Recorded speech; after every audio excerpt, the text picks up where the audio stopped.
Most editing problems can be solved by answering just one simple question.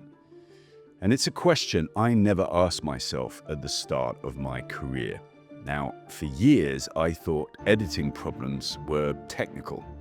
The pacing, the music, or how I manipulated the structure.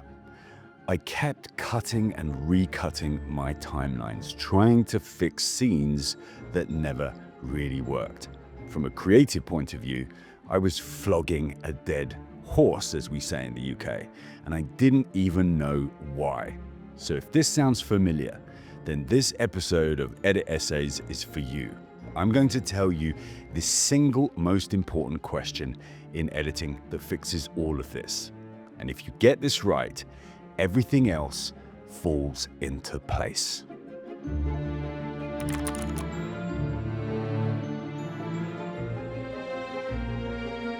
Here's a problem I would often face early on in my career. See if this resonates with you. I'd open up the raw footage for a scene, in the source monitor. I'd watch them all through, I'd get them down on the timeline and just start cutting. But at no point would I sit and define what the scene's purpose was. My creative process was this. I'd respond eagerly to great lines of dialogue, beautiful shots, emotional moments, and interesting bits of behavior. I put them all down onto the timeline and then start trying to shape them into something interesting. Now, on the surface, this felt like the right thing to do. Take everything interesting, no matter how unconnected it was, and try and shape that into something cohesive and dramatic. And yet, time and time again, the scenes I was constructing just didn't have the architecture of a linear narrative. And then I gradually and very painfully realized something important. Every single beautiful shot and interesting line of dialogue bolted together does not make an interesting narrative. It feels chaotic, it feels diluted, it feels like there's no strong meaning or purpose or direction to the scene. Now, it wasn't because I was a terrible editor. It was just because I was inexperienced. I'd never asked and answered the most important question in all of editing, the foundational question that governs all others. What is this scene about? Now, it seems deceptively simple, but after nearly 30 years of broadcast editing, I can tell you this.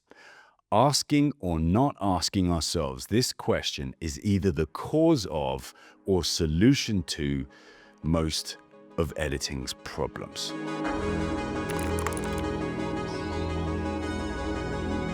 Okay, let's get into the weeds on this.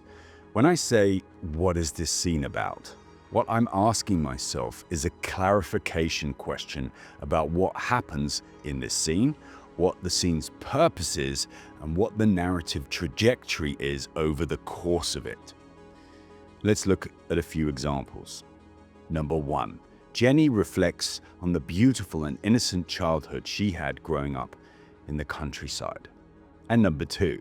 Ben is late for his flight and stressed out as he hurriedly packs a suitcase and leaves the house. Now, both of these examples give us insight, a kind of bird's eye view of what the narrative and emotional job of the scene is doing for the audience. And if we're clear on that, we can ask a few secondary questions about the scene. Is it reflective? Is it tense? Is it confrontational? Is it sad? Is it energetic? Is it transitional? The list is endless, but the more we ask, the clearer our vision of the scene will be. Now, the definition of the scene doesn't need to be poetic. It just needs to be clear enough to constrain choices. And that's a really important point. So what do I mean by that?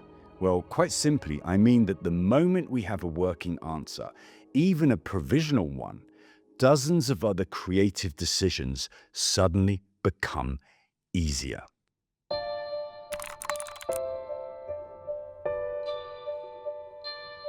So here's the secret. Once we have a sense of what the scene is about, it begins to quietly infiltrate everything. Let's go deeper and take a few of the core editing skills and see its effect. Dialogue selection. So if the scene is reflective, like Jenny's childhood scene, it's about memory, reflection, and internal processing. We'd be drawn towards dialogue that is descriptive and emotional. We'd welcome slower dialogue that might have pauses, moments of stillness, breaths, and looking up and away to connect with memory. Things like that. In the other direction, if we have a scene like Ben being stressed out while packing for his flight because he woke up late, that would be about urgency. Action under pressure. We'd select dialogue that elicits his stress, interruption, incomplete thoughts, heavy and quick breathing. And the pacing for these two different types of scenes would be incredibly different. Jenny's reflective scene would be much slower. There'd be lots of space between her dialogue lines, Ben's scene would be hurried, erratic in its pace, and we deliberately compress time to give the audience a sense of frenzy, like fight or flight.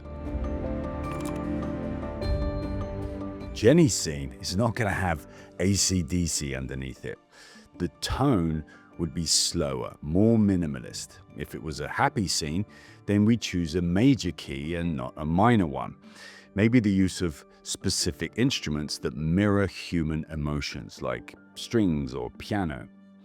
Ben's scene would have a stress tone, probably in a minor key, probably have a chord structure that elicited tension.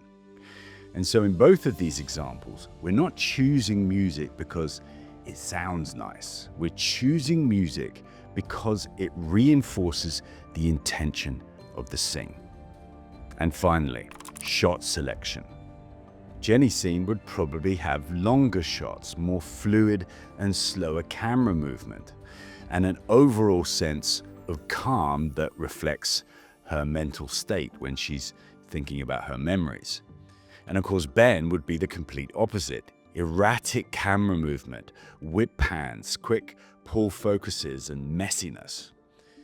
Now you can see that all of these creative decisions in both scenes flow downstream from that first question, the most important question in all of editing. What is this scene about? Here's a weird paradox about high-end editing, which I definitely didn't understand early on in my career. So many new editors don't fail because they include obviously wrong material. They fail because they include almost right material. And that is an incredibly subtle danger in our art form, especially in the early stages of construction of the rough cut. Now, let me give you a simplified example.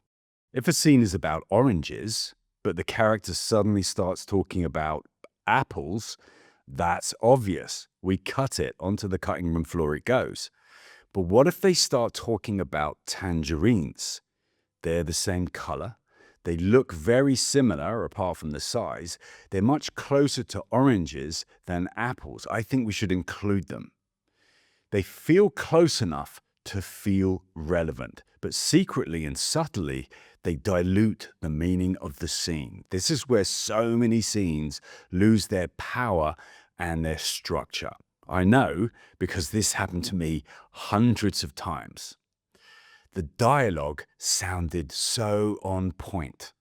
That moment felt really emotional. This behavior from the character is really interesting, but none of it is aligned and what the actual scene is about. That's the stuff that messes us up more than anything else. The scene slowly becomes about too many things. And when a scene is about more than one thing, it's effectively about nothing.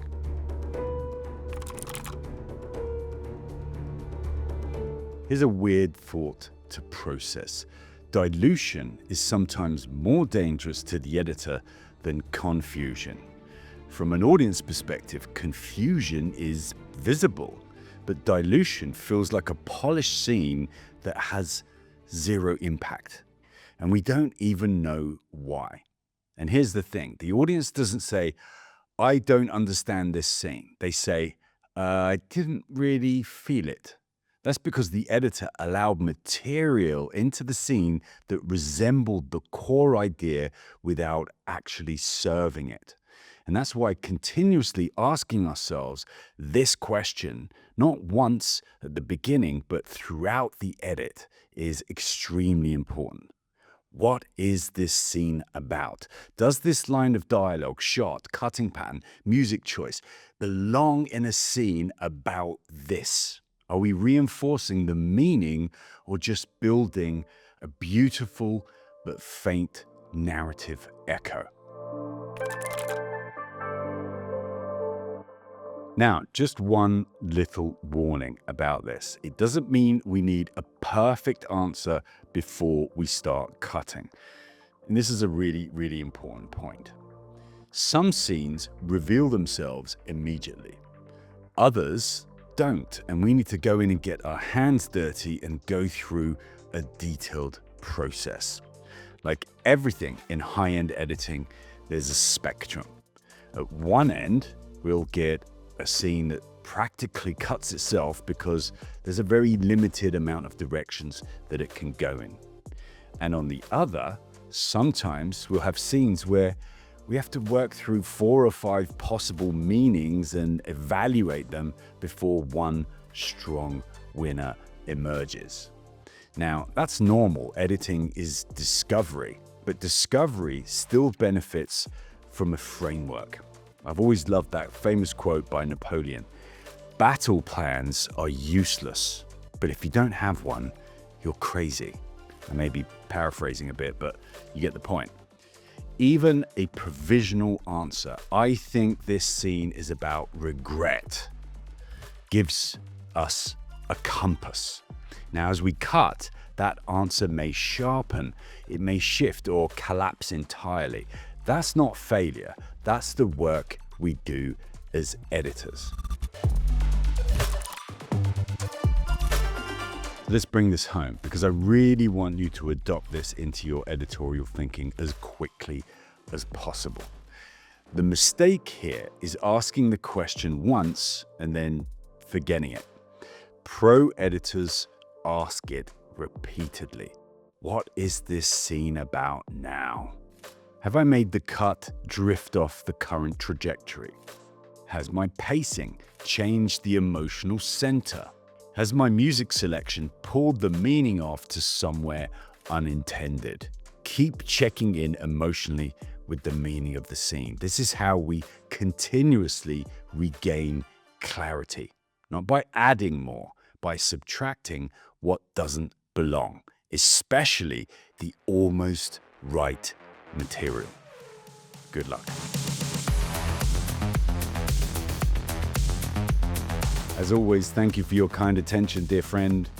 My name's Paddy Bird, and this is Inside the Edit.